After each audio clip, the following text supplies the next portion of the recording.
నటి కస్తూరికి ఈ నెల 29 వరకు రిమాండ్ విధించింది కోర్టు.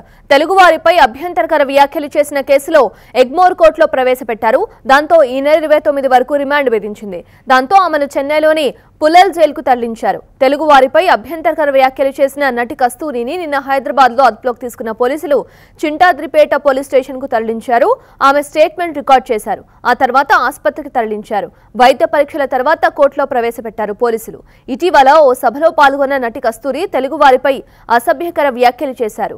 300 ఏళ్ల క్రితం రాజుగారి అంతఃపురంలో పనిచేయడానికి తెలుగువారు వచ్చారంటూ సంచలన వ్యాఖ్యలు చేశారు. ఆమె వ్యాఖ్యలపై తెలుగు సంఘాలు ఆగ్రహం వ్యక్తం చేస్తూ పోలీస్ స్టేషన్లో ఫిర్యాదు చేశాయి.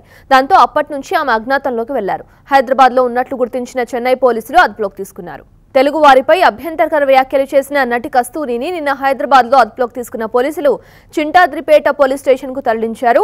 ఆమె స్టేట్మెంట్ రికార్డ్ చేశారు. ఆ తర్వాత ఆసుపత్రికి తరలించారు. వైద్య పరీక్షల తర్వాత కోర్టులో ప్రవేశపెట్టారు పోలీసులు. ఇటీవల ఓ సభలో పాల్గొన్న నటి కస్తూరి తెలుగు వారిపై అసభ్యకర వ్యాఖ్యలు చేశారు.